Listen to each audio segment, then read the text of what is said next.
Welcome to Brewsers, a podcast about beer, coffee, booze, and bruisers. I'm your host, Brody John, and today we talk to Eli with Stumblebum Beer in Troy, Michigan. We talk all about his beginnings in home brewing, the love of beer and cheese, and so much more. This is such an awesome and amazing conversation. Eli was so open when it came to, his beginnings in the home brewing scene and our common friend, Brandon Grigsby. Hello, friend. And so much more. And then obviously we get into the cheese. It's a great conversation. We'll get through it in a minute. But first, make sure to sign up for our newsletter. It comes out twice a week. You get even more information about our guest. You get fun facts, and you get to find out what's happening with your favorite podcast, all about beer, coffee, booze, and bruisers. So without further ado, here is Eli with Stumblebum Beer.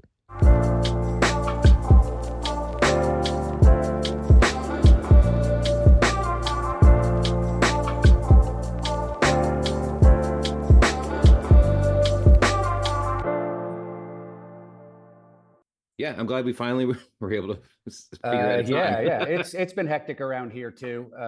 We just opened June 1st, so we're a brand new operation here. How is I guess we'll just get right into it. I'm here with Eli with Stumblebum Beer in Troy, Michigan. How are you doing today? Oh, doing great. How are you? Doing fantastic. So like you just said, you guys just opened, but this is not your first foray into working for a brewery or being in a brewery setting.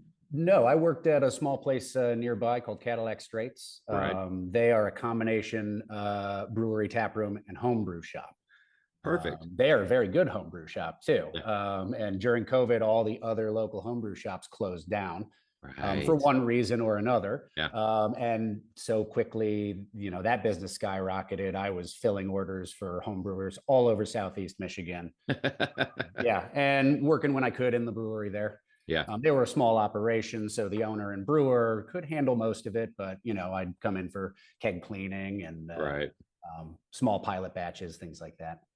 So now that you guys are open, what have you kind of learned from, kind of being in the atmosphere already, but now it's all yours. Like this is your deal. Like anything breaks, this is on you. Like, obviously, any opening, there's going to be some chaos going around it no matter what, whether people see it or not. Like you got to be like a duck and like calm on top, but then like, paddle them like crazy underneath. Yeah. So I guess walk us through how did the opening go? And then how's it been so far? The opening went really well. Awesome. I've seen a lot of small breweries open up around, and the sort of warnings that I was hearing about were, oh man, we didn't have enough beer at opening, we ran out, or more people showed up than we could accommodate, so there were just a lot of people in there, these are good problems to have, but they're still eventually lead to problems. So I was keenly kind of aware of those things. Now where we are, we have seats for 100 people. Oh, that's awesome. And when my architect kind of said, hey, you can fit 100 people in here, and I said, yes, let's fit 100 people in here. I realized I needed to get a bigger brewing system. Right. So ended up getting a 5-barrel system and one more tank than I planned on. And so we didn't run out of beer. So awesome. we were able to bring out our next 3 beers before anything of the original run ran out. Awesome. Kolsch is like that close to being out. But yeah, I read that you guys have 24 taps? 24. And we've actually been considering that, we might not have cold room storage for that many taps if they're all full batches. Right. Or we come up with other offerings. We have that many taps here because the space we moved into was a 10,000 square foot billiard hall, sports bar, event space. They had 36 taps. But they would only have 36 kegs in there, maybe a couple more at any given point in time because they weren't producing beer. Right. So the infrastructure here is great, but we might run out of cold room space in terms of full batches of 24 different beers. Right. So, we got a hop tonic on. We've been discussing that there's no reason we can't have multiple flavors of hop tonic. Right. We're looking at doing like sparkling rosé. There's a popular one that places buy and bond around here, so that they're able to sell it under their small winemaker's license. Right. So things like that. We have been doing craft soda by making the syrup and pouring carbonated CO2, or not carbonated water over from the tap. Yeah. So that's one tap. But yeah, we're getting to the point where we're almost halfway full. Yeah. And we're starting to feel the crush inside the cold room there. Yeah, like, the place we moved into, they had walk-in space, 3 different walk-in spaces. Because again, they were a giant place. So we were able to extend that cold room there. And even so, like, we're getting to the point like, okay, how many kegs could we fit in this extension if we really had to? Yeah. Yeah, that's where storage and stacking and everything gets really creative really fast. Yeah, and it's also discussion of safety. I don't want to be stacking 3 high unless we actually have the appropriate equipment to be lifting things that high. So it's a work in progress. There's a lot of growth to be done and problems to be solved, but that's par for the course. Exactly. Yeah, you're a new business. You got to figure this all out. So let's go all the way back in time. What is your earliest memory of beer? Earliest memory of beer. Okay. So I was listening to a few of your other podcasts. Oh, okay. And was kind of anticipating some of these questions. So I'm gonna go ahead and just say I was 4 years old. My dad used to take me and my brother to Tigers games.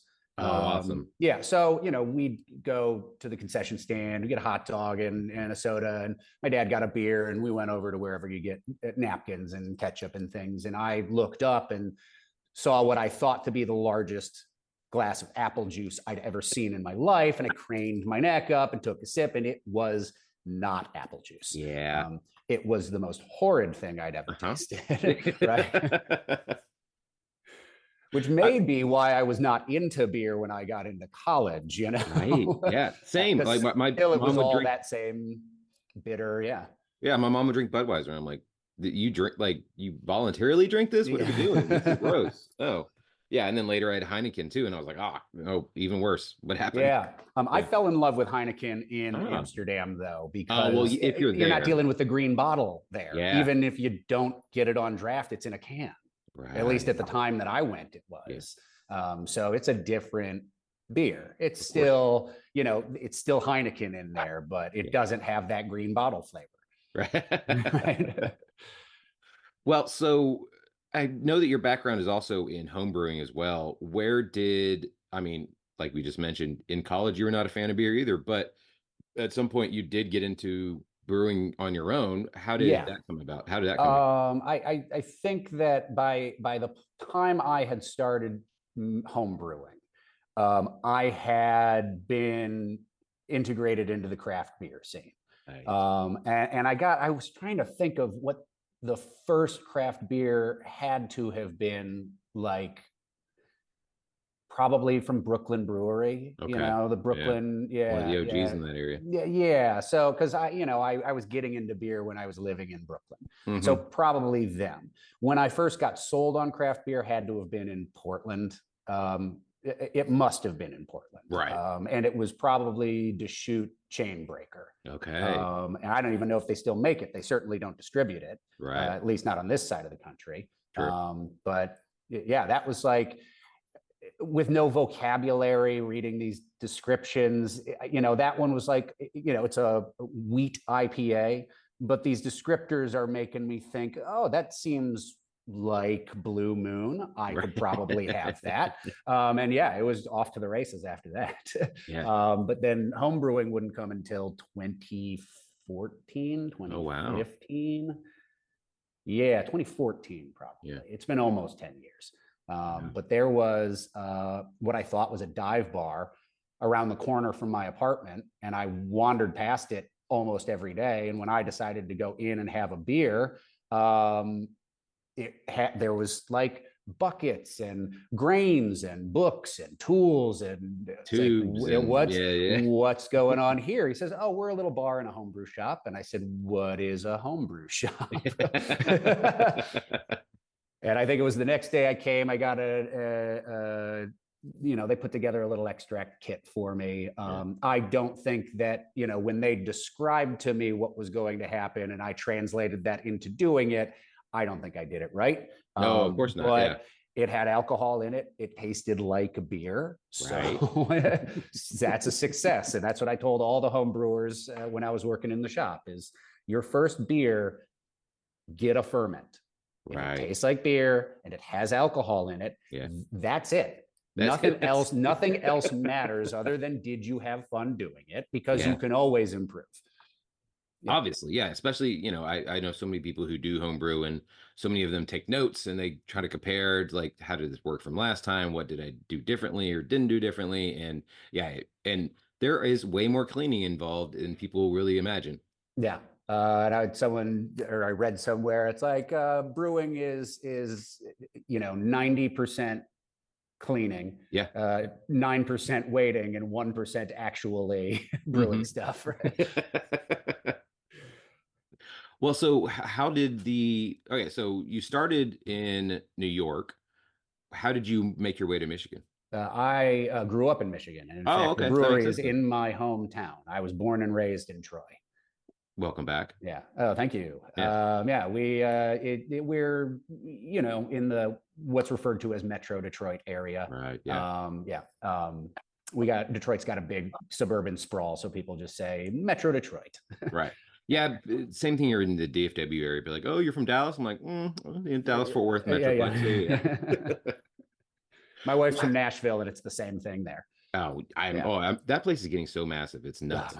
And also, who would have thought they would have been the central time zone New Year's Eve spot to go to now? Yeah, right. And I mean, I don't know if it's still true, but for the longest time, they were the largest growing metropolitan area in the country. Yeah. There were like 100 people moving there every single day. Right. Yeah. And they got a great craft beer scene too, if you know where to look. True. Yeah, we were going to go there in October for my dad's birthday for his 70th, but I think we decided on Louisville instead. But I was starting to look at breweries. I was like, oh, there's a lot. I'm not taking into everything. But well, so how did you decide to finally open your own brewery? I think that it's a common seed that gets planted in every home brewer's head at some point.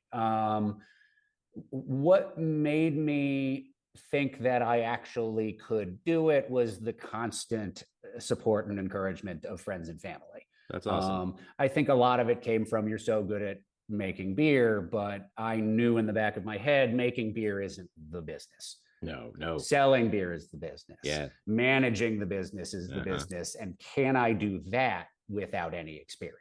Right. Right.